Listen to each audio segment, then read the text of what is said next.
Me.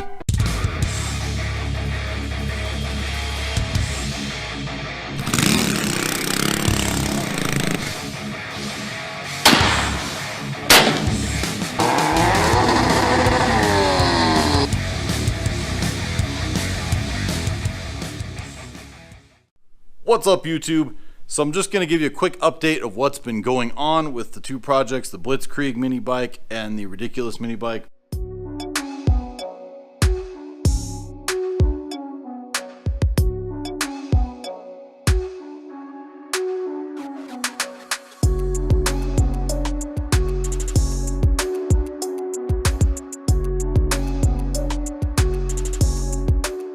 I've been really busy lately. I've been traveling for work, and I've also been super swamped at work when I got back.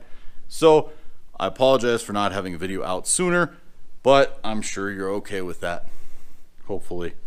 Anyway, so let's get the camera flipped around and I will show you what's been going on with the projects. And we're gonna start with the Ridiculous mini bike build.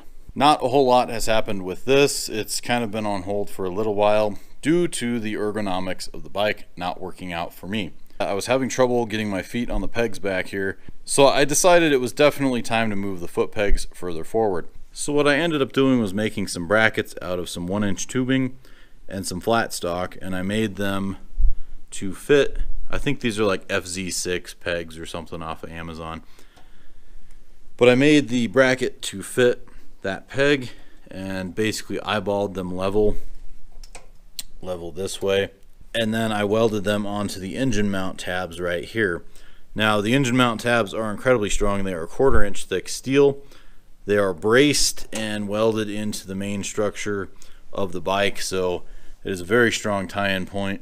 Plus the engine is through bolted through that, so it's not going anywhere is what I'm trying to say. They're basically just mostly heavily tacked on just to make sure that that location worked out for me, and it does. The bike is much easier for me to ride, much more comfortable, and it's a much more enjoyable experience. And the shifter almost works in its current location. All that it needs is moved inward a little bit and backwards a little bit. So I was test driving this the other day, and I noticed when I got on the throttle kind of heavy, it did not go anywhere. So I'm kind of thinking that the clutch is slipping, and also the clutch was overworked before I got this engine, and I know that, and the previous owner knows that and everything. It's very highly likely it needs a clutch, so I'm going to be doing that. Also, you'll see here that there are now 2 layers of foam on top of a piece of wood there for the seat. That is because it was so uncomfortable to sit on this bike with just 1 layer of foam that it was killing me, literally.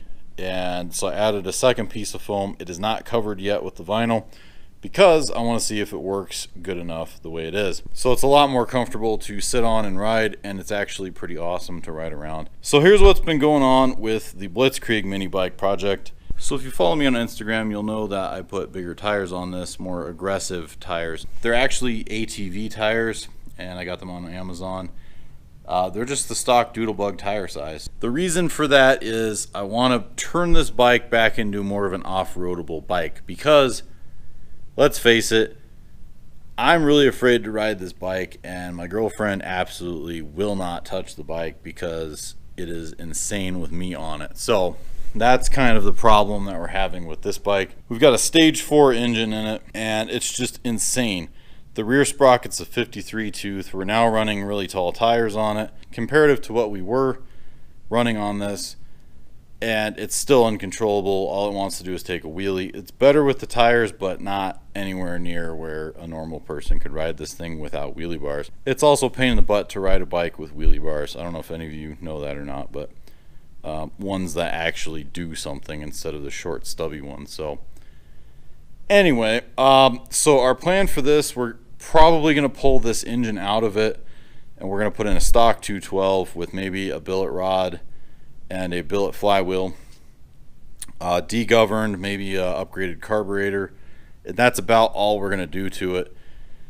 Also, we need to make it more reliable and get this air filter out of the way, because if we are going to off-road it once in a while, or if that's the main purpose of the bike to off-road, that's going to get knocked off and full of mud and everything else. I'm not sure if we're going to run the torque converter. It would be better for off-road and pulling hills and that type of thing, but for simplicity, I'm not sure what we're going to do with this yet. I've thought about just selling the bike as it is, as more of a drag style bike, and I also have the smaller tires for it still. But I kind of don't want to do that because I think it'd be really fun off-road. So kind of the whole purpose of the bike to begin with. I know sometimes I go back and forth from on-road to off-road, but oh well. So that's all that's been going on, really. It's not a whole lot. I just figured I'd throw you a quick update so that you know what's going on and why I'm so busy and I can't do anything and I can't get a YouTube video out. Shame on me, I know, right? Well, I'm kind of pondering if I shouldn't put that Stage 4 212 in another project. So kind of thinking about a go-kart maybe, but kind of don't want to get something that big. So we'll see where that's going. Stay tuned for more videos on both of these projects. And as always, thank you for watching, and we'll catch you on the next video.